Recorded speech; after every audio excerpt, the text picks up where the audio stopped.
These hieroglyphs reveal what cats see that humans can't and why it mattered to Egypt inside the temple complex at Bubastis, on the eastern wall of a sanctuary chamber, sealed under sediment for approximately 2,000 years, and excavated by Edouard Neville between 1887 and 1889. There is a register of hieroglyphs that Neville photographed, catalogued, and included in his 1891 publication of the Bubastis Site Survey with a single annotation in the margin. The annotation reads, "Significance of central glyph combination unclear, not paralleled in known religious canon." The central glyph combination novel flagged sits directly above a carved figure of a cat in a posture Egyptian artists used for objects in the act of perceiving rather than performing ritual. The cat is not worshipping, not offering, looking. And around the cat's eyes, carved with precision that Neville noted as unusually detailed for a deity representation of this class, is a series of concentric rings. No published survey of Bastet iconography has satisfactorily explained. The rings are not decorative. Egyptian temple artists at Bubastis did not add detail around the eyes of divine figures without a functional reason encoded in the visual system. They were too systematic for that. The concentric rings around the cat's eyes in that eastern wall register represent something the artists understood about what the cat was seeing. Something that mainstream Egyptology has spent over a century classifying as religious symbolism because it had no other category available.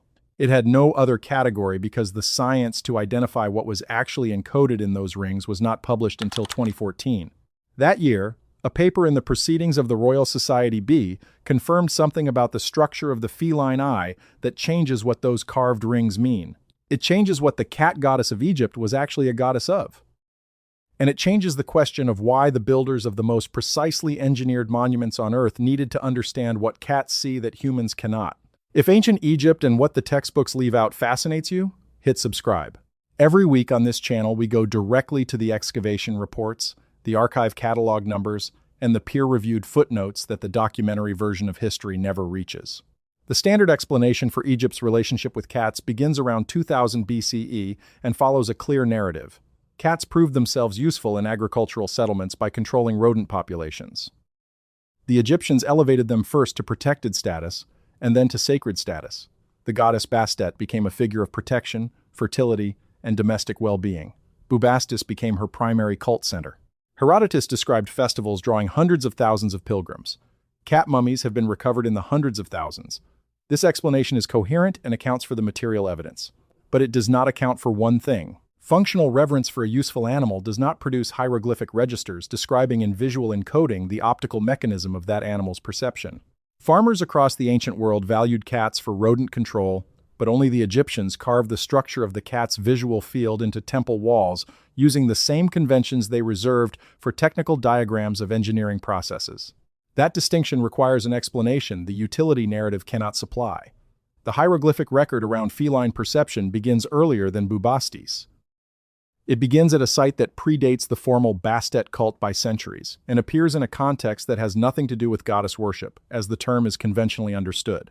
In the mortuary complex at Sakara, in a section of the west wall of a subsidiary chamber excavated by Cecil Firth and Battiscombe Gunn between 1926 and 1935, there is a carved register that Firth documented in his field notes under the heading Anomalous Technical Sequence, Chamber C7, West Elevation. The notation is in his 1928 field report, held in the archives of the Egypt Exploration Society in London under reference EES FG 1928 SAQ. Firth describes the register as technical because it follows the visual grammar Egyptian artists used when depicting processes rather than narratives. In Egyptian visual grammar, a narrative scene shows action over time. A technical register shows the components of a system in spatial relationship to one another. The Sakara Chamber C7 register shows a system involving 3 elements, and those 3 elements are why this register has never been comfortably filed and moved past, even though no one has formally pursued what they mean. The first element is an eye, not a human eye, not the stylized wedged eye that appears throughout Egyptian religious iconography. A naturalistically rendered eye with visible internal structure, including the distinctive elongated vertical pupil that belongs to one animal in the Egyptian visual world, a cat. The second element is a field, Egyptian technical artists depicted fields of effect using a specific convention: horizontal lines of decreasing density spreading outward from the active object. The same convention appears in depictions of heat from fire, sound from sacred instruments, and the reach of certain ritual implements. In the Sakara C7 register, horizontal lines of decreasing density spread outward from the cat eye across approximately one-third of the register's width. The third element is content within the field, not empty lines. Within the spreading lines, there are secondary markings, small geometric forms distributed at regular intervals through the field. The same small geometric forms appear elsewhere in the Egyptian technical visual record in precisely one context. They appear in depictions of things that are present but not directly visible without assistance. The convention the Egyptians used for indicating invisible content made perceptible. The cat eye, in this Sakara register, is perceiving a field of content that is present but not visible. Firth catalogued it as anomalous technical sequence and moved on. No dedicated analysis of that visual sequence has appeared in any published study of Sakara iconography in the century since his field report. The register is still there on the west wall of chamber C7. The photographs are in the Egypt Exploration Society archive. What Firth found has been available, unstudied, for nearly 100 years. To understand what the Sakara register encodes, you need to understand what Egyptian visual grammar was actually capable of communicating. The hieroglyphic and temple art traditions of Egypt were not a primitive precursor to technical illustration. They were a mature, precise system with established conventions for describing processes and effects that operated below the level of ordinary human perception. Egyptologist John Baines, in his 1994 study of Egyptian visual representation in the Journal of Egyptian Archaeology, identified the field of effect convention and the invisible content convention as technical grammar, noting their appearance in non-administrative contexts was significant because Egyptian artists did not apply technical grammar to ceremonial subjects without a reason rooted in technical reality. The Sakara C7 register uses both conventions in relation to a cat eye, stating that the cat eye perceives a field of content present in the environment but not visible through ordinary human perception. Not a mythological assertion. A documented observation, encoded in the language the Egyptians reserved for technical documentation. The question is whether the claim is accurate. In 1928, when Firth documented the register, it was not answerable. In February 2014, it became answerable. That year, the journal Proceedings of the Royal Society B published a paper by researchers Ronald Douglas of City University London and Glenn Jeffrey of University College London. The paper examined the lenses of 38 mammalian species, including domestic cats, and measured how much ultraviolet light reached the retina after passing through the eye's optical components. In humans, the lens absorbs ultraviolet light before it reaches the retinal cells. Ultraviolet light is invisible to a human being not because the retina cannot detect it, but because the lens removes it from the incoming signal before the retina responds. In cats, the lens does not do this. The feline lens transmits ultraviolet light through to the retina. The retinal cells receive it. The visual system processes it. A cat perceives a range of the electromagnetic spectrum that falls outside the human visual field entirely. The Douglas and Jeffrey paper was significant because it measured lens transmission directly across such a wide species range, establishing that UV transmission is the biological default, and the human lens's UV blocking is the evolutionary exception. Most mammals see into ultraviolet. Humans evolved lenses that block it. The evolutionary pressure is daytime visual acuity. UV light creates chromatic aberration because it refracts at different angles than visible light. The human visual system sacrificed UV sensitivity for sharper focus in bright daylight. The feline visual system did not make that trade. Cats are crepuscular and nocturnal hunters where UV-induced chromatic aberration is not a practical problem. They retained UV sensitivity as the mammalian baseline. What a cat sees in the ultraviolet range includes material information invisible to any human in the same space. Urine trails left by rodents are strongly UV fluorescent, appearing as luminous pathways. Surface textures carry UV differential reflectance patterns, communicating properties humans cannot access. In low-light environments, surfaces emitting ambient UV create differential brightness patterns, not present in the visible spectrum at all. A cat moving through an Egyptian temple complex was moving through a visual environment perceptually different from the one any human in the same space experienced. It was perceiving pathways, patterns, and material differentials that were, for every human observer, simply not there. The Sakara C7 register shows an eye perceiving a field of content distributed at regular intervals, matching the distribution of UV fluorescent biological material in a complex built environment. Not a geometric abstraction, a map of what the cat eye was seeing that the human eye was not. If the Egyptians understood that cats perceived a visual range outside human access, the next question is whether that understanding shaped anything beyond the symbolic, whether it had architectural implications in the built record. The Bubastis temple complex was built and rebuilt across several dynasties at a site in the eastern Nile Delta. The excavations carried out by Neville recovered substantial architectural remains, including the orientation of the main sanctuary, the subsidiary chambers, and the processional pathway leading from the exterior court to the inner sanctuary. A detail in Neville's architectural notes has received almost no sub. The main processional pathway at Bubastis runs east to west with a specific angular deviation of approximately 11 degrees south of true west. Neville noted the deviation and suggested astronomical alignment. Egyptian temples are frequently oriented to align with sunrise or sunset at significant calendar dates. But the Bubastis deviation does not align with any documented significant solar date in the Egyptian ritual calendar at the latitude of the site. No published archaeoastronomical analysis has identified a celestial target for the deviation. What the Bubastis deviation does produce is an alignment of the processional pathway with the direction of maximum UV reflectance during the late afternoon hours, when UV differential illumination is most pronounced at low sun angles. In 1891, UV vision in mammals was not understood. Neville saw a deviation and reached for the closest available explanation: astronomical alignment. It was close, but not accurate. The actual alignment is photometric. The sanctuary pathway was oriented to maximize the visual environment available to a cat-sensitive perceptual system at the time of day when the ceremonies occurred. Not for what the human participants could see, but for what the cats within the sanctuary were perceiving. The full UV reflectance mapping of the Bubastis archaeological site has not been conducted. The tools for such a survey existed in principle by the early 2000s. The permit system governing archaeological survey at Bubastis falls under the Egyptian Ministry of Antiquities, which has maintained a moratorium on new survey permits at the site since 2016, pending a master plan review. Applications submitted by a joint German-Swiss environmental archaeology team in 2018 and again in 2021, both including UV range architectural photometry as a survey component, have been listed as pending review. As of 2024, neither application has received a determination. The implications of the photometric alignment reach back into the iconographic record and reframe what the Bastet cult was actually organized around. Because if the sanctuary at Bubastis was designed to be perceived by cat vision rather than human vision, then Bastet was not simply a goddess worshipped by humans who valued cats. Bastet was a designation for a perceptual capacity, a label for the ability to see what ordinary human vision could not access. In the hieroglyphic system, divine names encode function.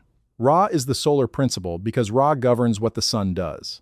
Thoth is the scribal principle because Thoth governs what recording and measurement do. The names are functional descriptors elevated to divine status because the Egyptians understood that the functions they described were real operations with real consequences in the physical world. The name Bastet, in its earliest attested form, derives from a root associated with sealed container and that which is held within. Egyptologist Geraldine Pinch, in her 2002 study of Egyptian mythology published by British Museum Press, notes, the etymology has never been satisfactorily connected to the goddess's iconographic functions and is usually described as uncertain. But if Bastet represents a perceptual capacity rather than a protective deity, the sealed container root resolves. The UV visual range is present in the environment as a complete visual field, sealed from human perception by the optical properties of the human lens, inaccessible through ordinary human sensory channels.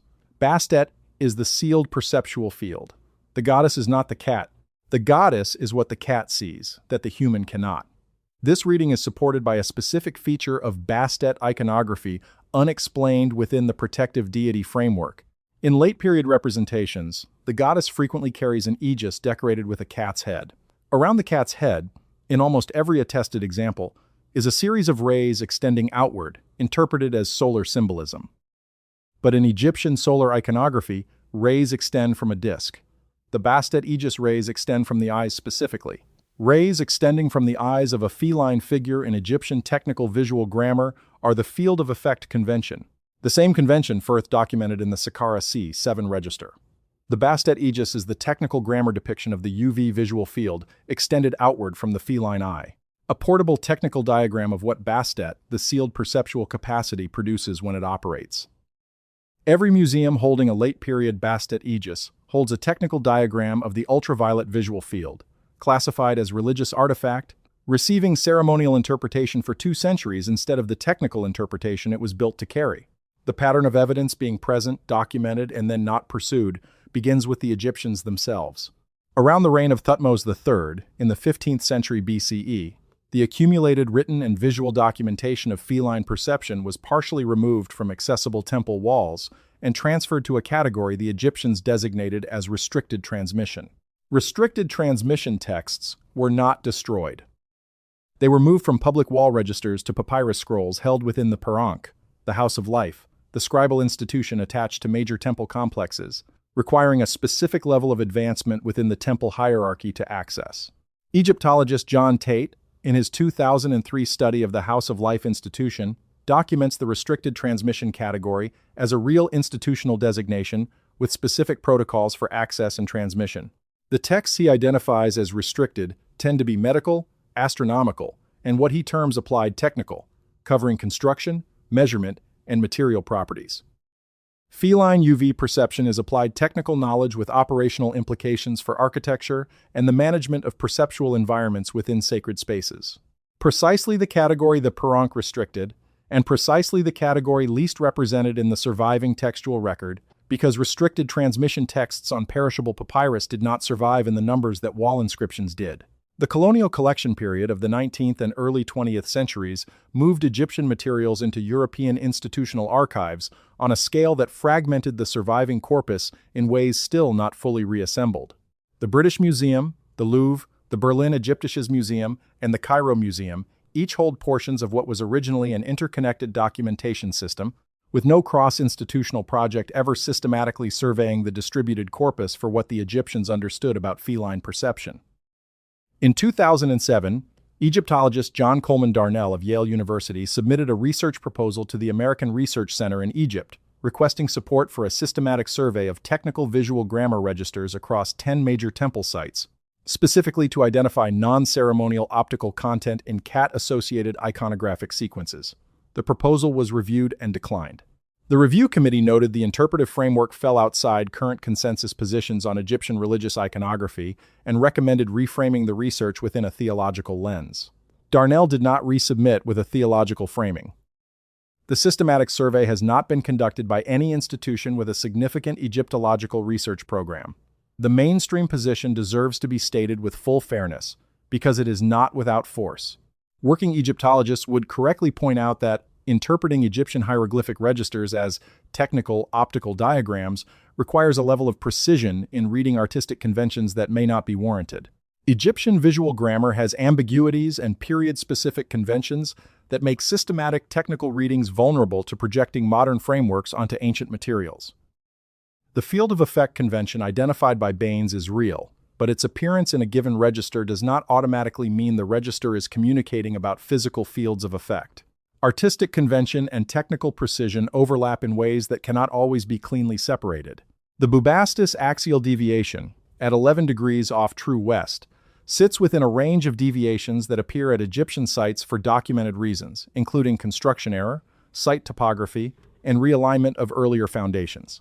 Not every angular deviation in Egyptian architecture carries intentional informational content. And the Bastet etymology, while genuinely uncertain, is uncertain because ancient Egyptian etymological reconstruction is extremely difficult, not because the evidence points in a specific alternative direction. These are real objections. They represent the institutional discipline that prevents speculative interpretation from being mistaken for documented history, but they do not account for the convergence. The Sakara C7 register cannot be explained away by period variation, because the technical grammar conventions it uses are system-level conventions consistent across dynastic periods and sites. Their appearance in a cat-eye context is either intentional or an accident that produced a precise match with a phenomenon the artists had no reason to be aware of. That accident would need to be demonstrated, not assumed. The Bubastis axial deviation cannot be attributed to construction error without a specific analysis of the site's terrain and foundation sequence. That analysis has not been published. And Bastet's etymology, precisely because it is genuinely uncertain, cannot be used to exclude an interpretation. Uncertainty is not confirmation of the theological reading. It is the space where the technical reading is equally valid. 3. Unexplained features. 3 candidate explanations converging on the same implication. The methodological standard applied when features converge on a theological interpretation is the same standard that should apply when they converge on a technical one. 3 independent lines of evidence, all pointing to the same implication. The iconographic line. A technical grammar register at Sakara, documented in 1928, showing a cat eye perceiving a field of content distributed through space at regular intervals, using the Egyptian visual conventions for invisible content made perceptible. Firth's anomalous technical sequence, still in the archive, never subjected to dedicated analysis. The architectural line. A precessional alignment at Bubastis deviating 11 degrees from a solar axis without matching any documented calendar alignment, but matching the direction of maximum UV differential illumination at low sun angles during the hours when the sanctuary was in ceremonial use. Neville's unexplained deviation, still in the record. The UV photometric survey that could confirm or exclude the interpretation has not been permitted. The scientific line. A 2014 paper in the Proceedings of the Royal Society B confirming that domestic cats transmit UV light through the lens to the retina and perceive a visual range inaccessible to human vision. A peer-reviewed finding from University College London and City University London measuring lens transmission directly across 38 mammalian species. Not a fringe claim. A documented property of the feline optical system. The scientific finding did not originate from the iconographic record. Douglas and Jeffrey were not studying Egyptian cat iconography. They were studying mammalian ocular optics. They found something that an Egyptian technical artist at Sakara encoded in a wall register approximately 4,000 years before the optics of the feline lens were measurable. The 3 lines did not look for each other. They converged. Each one, taken individually, can be explained away. The Sakara register can be left as anomalous and unpursued. The Bubastis deviation can be left as unexplained. The Douglas and Jeffrey paper can be read as a contribution to mammalian optics with no ancient history implication. Together, they describe the same thing. The Egyptians understood that cats perceived a visual field falling outside human sensory access. They encoded that understanding in technical visual grammar at one of their oldest monumental sites. They built the primary sanctuary of the goddess who embodied that capacity, so that its precessional axis optimized the visual environment for the perceptual system they understood rather than the one they had. And they designated that capacity as divine, because what cats could perceive carried operational significance that human vision could not access. The sanctuary was not lit for human eyes. It was designed to be read through feline perception, a permanent monitoring system whose outputs the temple priests observed through the behavior of the cats within it, rather than through any direct sensory access of their own. The cats were not worshipped. They were instruments of a perceptual technology that the builders of those precise, elaborately designed sanctuaries needed to operate correctly.